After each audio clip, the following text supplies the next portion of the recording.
He couldn't fly the plane, but he could keep it alive.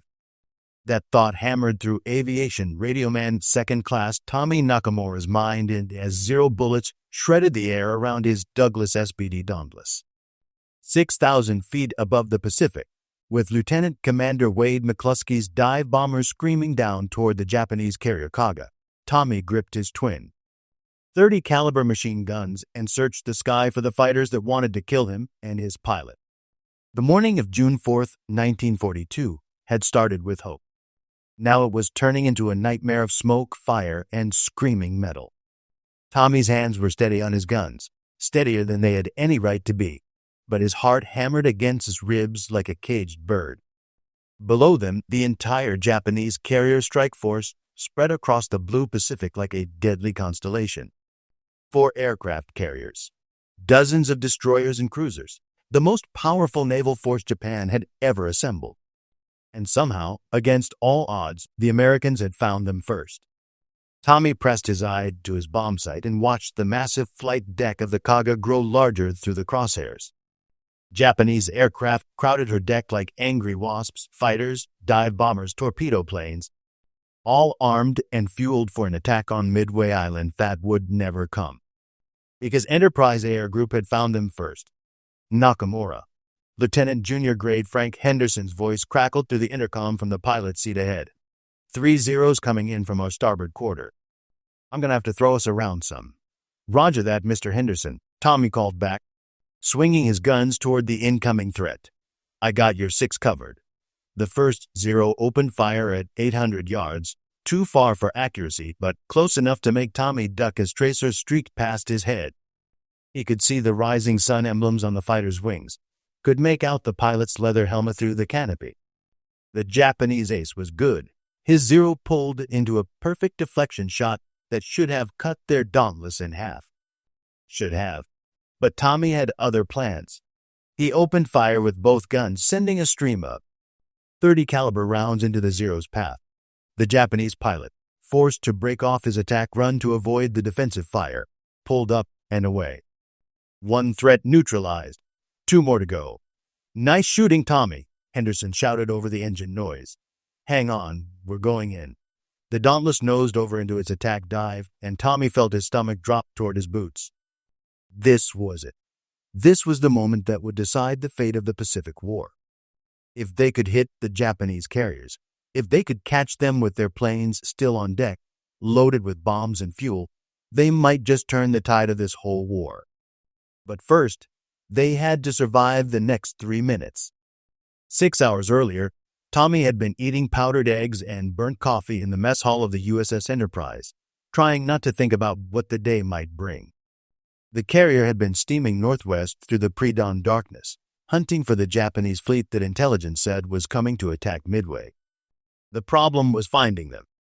The Pacific Ocean was a big place. 1,000 soft square miles of empty blue water where an entire enemy fleet could disappear without a trace. Admiral Nimitz codebreakers had given them the general location, but general in naval warfare could mean the difference between victory and sailing around in circles until you ran out of fuel. Tommy checked his gear for the 3rd time that morning. Parachute harness, secure. Life vest, inflated. Ammunition for his twin machine guns, loaded and ready. Emergency rations, packed. First aid kit, checked. Radio equipment, tested and working. Most importantly, his lucky charm, a small wooden cross his grandmother had carved for him back in Fresno, was tucked safely in his breast pocket. Half Japanese, half Irish, Tommy had caught grief from some of the other sailors when the war started. But nobody questioned his loyalty now. Not after what the Japanese had done at Pearl Harbor. Not after what they'd done to his cousin Mike, who'd been stationed at Hickam Field when the bombs started falling. All right, listen up. Lieutenant Commander McClusky's voice cut through the chatter in the ready room. The Enterprise Air Group commander looked tired. They all did, after months of hit-and-run raids across the Pacific. But his eyes were sharp and focused. Intelligence believes the Japanese carrier force is approximately 200 miles northwest of our current position. 4 carriers, escorted by heavy cruisers and destroyers. Tommy felt the familiar pre-mission butterflies start dancing in his stomach. 4 carriers, That meant somewhere between 200 and 300 enemy aircraft. Zeros, Kates, Vals, some of the best pilots the Japanese Navy had to offer. Our job is simple, McClusky continued. Find them. Hit them. Sink them. The fate of Midway, hell, maybe the fate of the whole Pacific, depends on what we do in the next few hours. Henderson raised his hand. What about fighter escort, sir? McClusky's expression darkened. The Wildcats are staying close to protect our own task force. We're going in naked, gentlemen, which means it's up to your gunners to keep you alive long enough to put bombs on target. Tommy felt a chill run down his spine. No fighter escort meant they'd be facing Japanese Zeros with nothing but their .30 caliber machine guns for defense. It was like going into a knife fight armed with a baseball bat, possible to win, but not likely. But that was the job. That was what they'd trained for. Henderson and Nakamura, McClusky called out. You're flying Dauntless number 6 in the second section. Your target is the carrier Kaga, biggest flat top in their force. Put your 1,000-pounder right through her flight deck. Yes, sir, Henderson replied, and Tommy nodded his agreement. As the briefing broke up and the aircrews headed for their aircraft, Tommy caught Henderson's arm. Mr. Henderson, Frank, we both know what we're flying into up there. Henderson's face was grim but determined. Yeah, Tommy, I know. But somebody's got to do it. Might as well be us. Roger that, sir. Just remember, you fly the plane, and I'll keep the Zeros off our tail. Deal? Henderson grinned, some of the tension leaving his face. Deal. Let's go sink some carriers. The flight deck of the Enterprise was controlled chaos as 32 SBD Dauntless dive bombers prepared for launch. Tommy ran through his pre-flight checklist one more time, then climbed into the rear seat of their aircraft. The Dauntless was a reliable old bird, not as fast or maneuverable as the newer fighters, but tough as nails and capable of carrying a 1,000-pound bomb with pinpoint accuracy.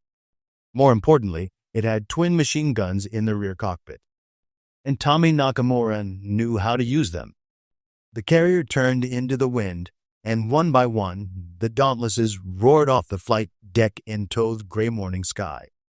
Tommy watched the Enterprise shrink away below them as they climbed to altitude, her escort destroyers cutting white wakes through the dark Pacific water.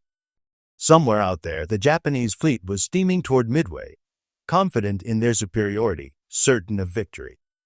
They had no idea that 32 American dive bombers were coming to spoil their day. If they could find them. For 2 hours, they flew northwest through empty sky. Nothing but clouds and ocean as far as the eye could see. Tommy began to worry they'd missed the Japanese entirely, that intelligence had been wrong, or that the enemy had changed course. Then, at 0955 hours, everything changed. This is McClusky. The air group commander's voice crackled over the radio. I have visual contact with enemy vessels. Large force bearing 010, distance 15 miles. Tommy felt his pulse spike. There they were, the Japanese carrier force, exactly where Admiral Nimitz intelligence had predicted they would be. All aircraft, this is McClusky. We are beginning our attack approach. Target assignments remain as brief. Remember, hit them fast and hit them hard. The first few minutes are going to decide this whole battle. Tommy peered over Henderson's shoulder and saw them, 4 aircraft carriers arranged in a rough box formation, surrounded by a screen of cruisers and destroyers. Even from 10,000 feet up, he could see the carriers' flight decks were crowded with aircraft. The Japanese were clearly in the middle of launching their own strike against Midway. Perfect timing. There's our target, Henderson called over the intercom, pointing toward the largest carrier in the formation, the Kaga. Look at all those planes on her deck. Tommy could see dozens of aircraft spotted on the carrier's flight deck, Zeros, Vals, Kates, all armed and fueled for the attack on Midway. All packed together like cordwood, waiting to be launched. All perfect targets for a 1,000-pound bomb. McClusky's taking his section after the Akagi, Henderson reported, watching the lead aircraft begin their attack dives. That leaves the Kaga for us.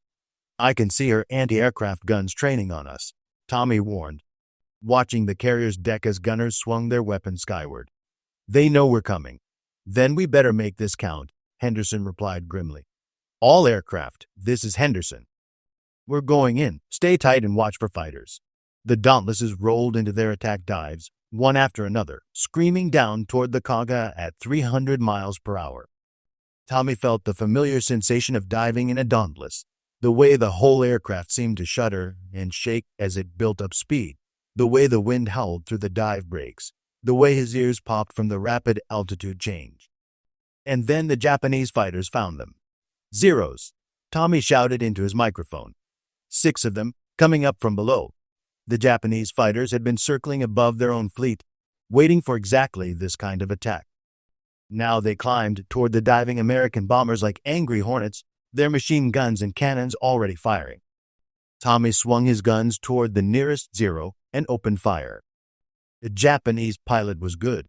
He'd positioned his fighter for a perfect head-on attack that would let him rake the Dauntless from nose to tail with cannon fire. But he hadn't counted on defensive fire from the bomber's rear gunner. Tommy's .30 caliber round stitched across the Zero's wing root, and he saw pieces of metal and fabric fly away from the fighter.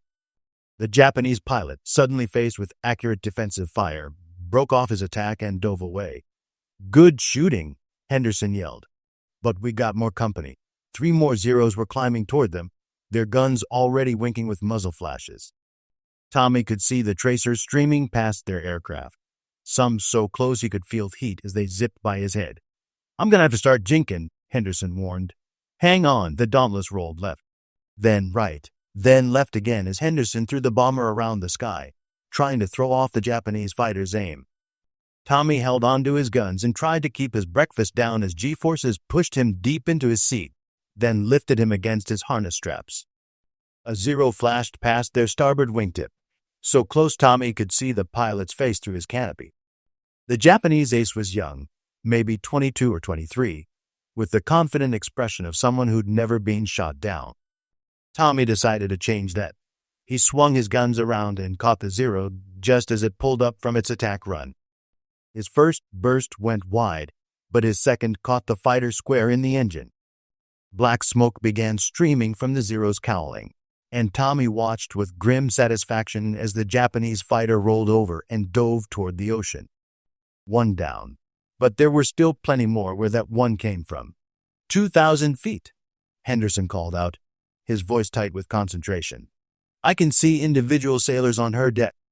The Kaga filled their windscreen, her massive flight deck packed with aircraft. Tommy could see Japanese sailors running across the deck, some pushing planes around, others manning anti-aircraft guns that were already firing up at the attacking Americans. Tracers and flak bursts filled the air around their Dauntless. A shell exploded 50 feet off their port wing, close enough to rock the aircraft and pepper the fuselage with shrapnel. Tommy felt something tug at his sleeve and looked down to see a neat hole torn through his flight suit. "Too close. 1,500 feet, Henderson shouted. "I've got the center of the flight deck in my bomb sight. Those planes are packed together like sardines." Tommy looked down and felt a surge of fierce satisfaction.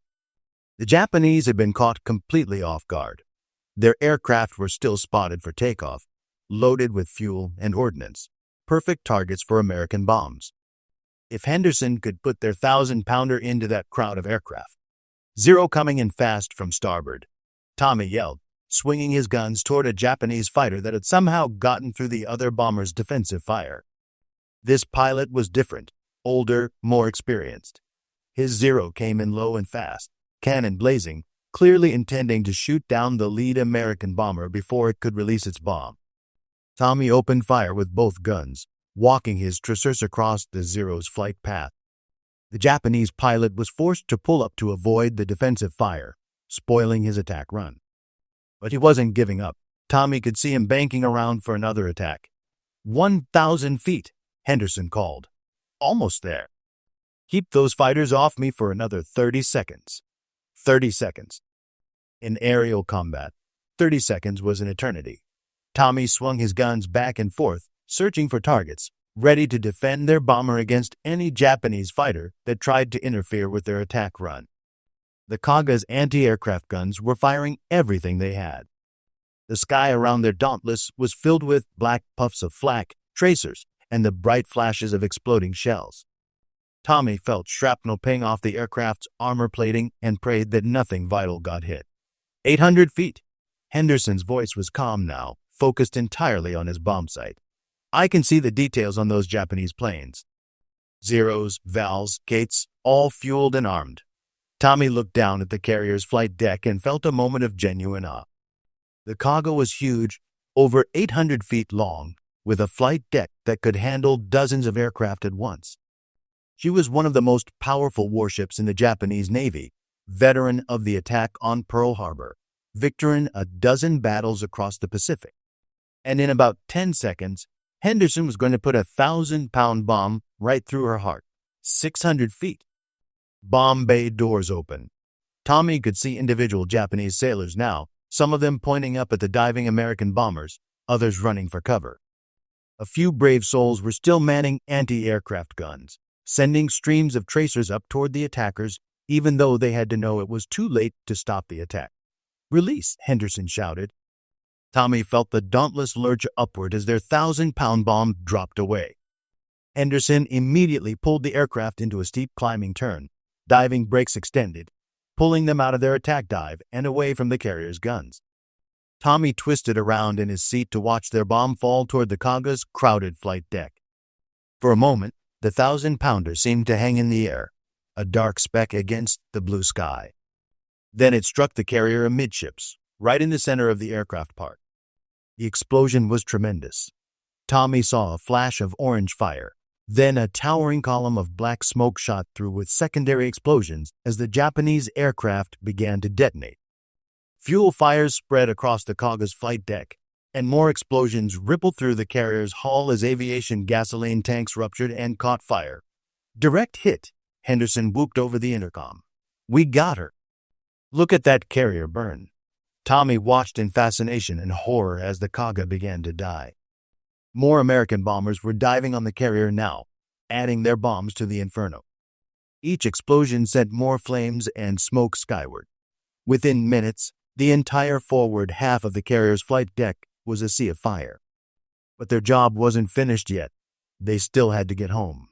"Zeros," Tommy called out, spotting Japanese fighters climbing toward them as they pulled away from the burning carrier. 4 of them coming up fast. The Japanese pilots were furious. Their flagship was dying beneath them, and they wanted revenge. Tommy could see them closing the distance, their guns already firing. He swung his machine guns toward the lead Zero and opened fire. His tracers reached out across the sky, and he saw them spark off the fighter's wing. The Japanese pilot pulled up, trying to avoid the defensive fire, but he was too close to break off cleanly. Tommy kept firing, his tracers following the Zero as it climbed. Suddenly, the fighter's canopy exploded in a shower of glass and blood. The Zero rolled over and dove toward the ocean, its pilot slumped forward in his cockpit. "That's 2 for you, Tommy," Henderson called out. But we got more coming. 3 more Zeros were climbing toward them, and these pilots were being more careful. They spread out, trying to attack from multiple angles at once, making it impossible for Tommy to cover all the approaches. The first Zero came in from below, its cannon shells walking up toward their Dauntless's belly. Tommy swung his guns down and fired a long burst, forcing the Japanese pilot to break off his attack. But while he was dealing with that threat, another Zero came in from the starboard side. Cannon shells hammered into their aircraft's wing, and Tommy felt the Dauntless shudder under the impact. Warning lights began flashing on Henderson's instrument panel, and Tommy could smell smoke in the cockpit. "We're hit," Henderson called out. "Oil pressure's dropping." "I think they got our engine." Tommy looked back at their engine cowling and saw black smoke beginning to stream from the cylinder heads. "Not good. Not good at all. Can you make it back to the Enterprise?" Tommy asked. "I'm going to try," Henderson replied grimly, "but it's going to be close." The flight back to the Enterprise was the longest 90 minutes of Tommy Nakamura's life. Their Dauntless was badly damaged. The Zero's cannon shells had punctured their oil cooler and damaged several engine cylinders. Black smoke trailed from their cowling, and Henderson had to nurse their crippled aircraft along at reduced power to keep the engine from seizing up completely. Worse, they weren't alone in their misery. All around them, other American bombers were limping home with battle damage. Tommy counted at least 6 other Dauntlesses streaming smoke were flying on one engine. The Japanese had made them pay for their success. But what success it was. Behind them, 3 of the 4 Japanese carriers were burning ruins. The Kaga, Akagi, and Soryu were all on fire, their flight decks turned into blazing infernos by American bombs. Hundreds of Japanese aircraft had been destroyed on their decks, along with their irreplaceable pilots and aircrew. "This is McClusky," the air group commander's voice crackled over the radio. "All aircraft report status." One by one, the surviving bombers checked in. Out of 32 aircraft that had taken off from the Enterprise that morning, only 21 were still flying. But they had accomplished their mission. The Japanese carrier force was crippled. "Henderson and Nakamura, what's your status?" McClusky asked. "Engine damage, sir," Henderson replied. "Oil pressure dropping steadily. I think we can make it back, but it's going to be close." "Roger that. Stay with the formation as long as you can. If you have to ditch, make sure you get off a position report so we can send rescue aircraft." Tommy checked their position on his navigation chart. They were still 60 miles from the Enterprise, a long way to fly on a damaged engine. He began going through the ditching checklist in his mind, just in case. But Henderson was determined to get them home. Tommy watched the pilot's hands on the controls, making tiny adjustments to keep their crippled aircraft in the air. The engine was running around now, misfiring and backfiring, but it was still running.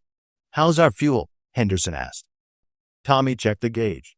"About 30 minutes left at our current consumption rate." "And how far to the carrier?" 40 miles. Henderson was quiet for a moment, doing calculations in his head. "It's going to be tight, but I think we can make it. Keep an eye on that engine temperature gauge. If it goes into the red, we're going to have to shut her down and glide." The minutes crawled by. Tommy found himself holding his breath every time the engine coughed or missed a beat. Around them, the other damaged bombers were struggling with their own problems. He watched one Dauntless gradually lose altitude as its pilot fought to keep a dead engine turning over. Another aircraft was leaving a trail of fuel vapor that shimmered in the afternoon sun. They were all flying on borrowed time. "There!" Henderson suddenly called out, pointing ahead. "I can see the task force." Tommy looked over Henderson's shoulder and felt a surge of relief. There, on the horizon, was the distinctive silhouette of the Enterprise, surrounded by her escort destroyers. Home, safety, medical attention for the wounded, and repairs for their battered aircraft. But they still had to get there. Their engine chose that moment to start running really rough. Black smoke began pouring from the exhaust stacks, and Tommy could see oil streaming back over their wing. On the instrument panel, warning lights flashed like Christmas decorations. "Oil pressure's gone," Henderson called out. "Engine temperature's climbing fast. We got maybe 5 more minutes before she seizes up completely." Tommy looked at the distance to the carrier and did his own calculations. 5 minutes at their current speed would get them. Almost there. Maybe close enough to glide in, maybe. "All right, Tommy," Henderson said, his voice calm despite their desperate situation. "This is gonna get interesting. If the engine quits, I'm gonna try to glide us in. If we come up short, we're gonna have to ditch. You ready for that?" "As ready as I'll ever be, sir." The engine ran for another 3 minutes before it finally gave up. With a final cough and a shower of sparks from the exhaust stacks, it seized up completely. Suddenly, their Dauntless was a glider, trading altitude for distance in a desperate race to reach the carrier. Henderson pushed the nose down to maintain flying speed, and Tommy watched their altitude indicators spin downward. 2,000 feet, 1,500, 1,000. The ocean looked very close now, its waves clearly visible through their canopy. But the Enterprise was getting closer too. "Carrier signaling emergency landing clearance," Henderson reported, watching the signal flags on the carrier's island. "They're going to clear the deck for us. 800 feet, 500, 300. Tommy could see the carrier's flight deck now, with sailors running around, pushing other aircraft out of the way to make room for their emergency landing. "Gear down," Henderson called out, pulling the landing gear lever. "Flaps down." Tailhook extended. The Dauntless mushed through the air on the edge of a stall, barely maintaining flying speed. The carrier's flight deck rushed up toward them, and Tommy had a moment to appreciate just how small their target really was. A narrow strip off wooden deck surrounded by thousands of square miles of ocean.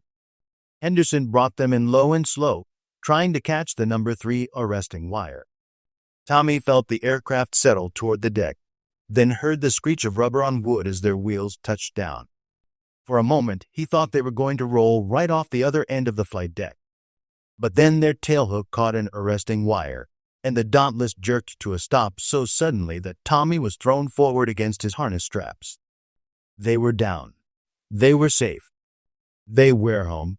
As medical corpsmen helped Tommy climb out of his bullet-riddled aircraft, he looked back toward the northwest, where smoke was still rising from the Japanese fleet. 3 enemy carriers destroyed, hundreds of aircraft eliminated, thousands of Japanese sailors and airmen dead or dying. But the victory had come at a price. Of the 32 Dauntless dive bombers that had taken off from the Enterprise that morning, 11 had been shot down or lost to battle damage. 22 good men, pilots and gunners, who would never see home again. Tommy thought about the Zero pilot he'd shot down during the attack. The young Japanese ace, with the confident expression who'd never been defeated. Someone's son. Maybe someone's husband or father. A human being who'd been trying to serve his country, just like Tommy was serving his. War was like that. It turned ordinary people into killers and heroes, sometimes both at the same time. Hell of a job up there, Nakamura, Chief Petty Officer Johnson said as he helped Tommy onto the flight deck. Word is you and Henderson put your bomb right through the Kaga's flight deck. Burned her right down to the waterline. Tommy nodded, but didn't feel much like celebrating. He was alive, Henderson was alive, and they'd accomplished their mission. That was enough. Later, as he sat in sick bay getting his minor wounds treated, Tommy learned the full extent of their victory. All 4 Japanese carriers had been sunk or put out of action. The entire elite carrier air arm that had attacked Pearl Harbor 6 months earlier had been wiped out. Japan's advance across the Pacific had been stopped cold. The Battle of Midway was over. America had won. But as Tommy touched the wooden cross in his breast pocket, the lucky charm that had somehow brought him through the most dangerous day of his life, he couldn't help thinking about all the men who wouldn't be going home. American and Japanese alike. He couldn't fly the plane, but he had kept it alive long enough to change the course of the war. And sometimes that was the most any man could do. The Pacific War would continue for 3 more years. There would be more battles, more victories, more losses. Tommy Nakamura would fly in many of them, always in the rear seat of a dive bomber, always protecting his pilot and his aircraft from enemy fighters. But nothing would ever match the intensity of those few minutes over the Kaga on the morning of June 4, 1942. The moment when a farm boy from Fresno and a pilot from Ohio helped turn the tide of World War II. The moment when the Japanese plan died because one American plane, their plane, found the enemy first.